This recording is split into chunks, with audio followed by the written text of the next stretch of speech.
Record বৃষ্টিতে বন্যায় ভাসছে মরুর দেশ সংযুক্ত আরব আমিরাত। দেশটির ইতিহাসে এমন টানা ভারী বর্ষণ আগে কখনো হয়নি। এর ফলে বিশ্বের অন্যতম আধুনিক শহর হিসেবে বিবেচিত দুবাই এখন বিশ্বের সংবাদের শিরোনাম। শহর শুধু তলিয়েই যায়নি, সেই সঙ্গে অচল হয়ে পড়েছে দুবাই বিমানবন্দর।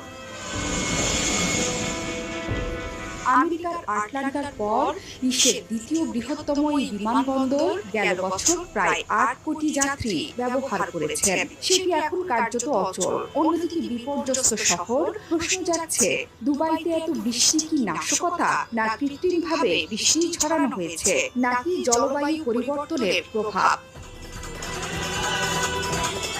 তাহলে বৃষ্টিপাত কতটা অস্বাভাবিক ছিল এবং প্রচন্ড বর্ষণের পেছনে কারণগুলি বা কি? বিজ্ঞানীরা বলছেন, মধ্যপ্রাচ্যের দেশগুলোতে বিরল এই বৃষ্টির মূল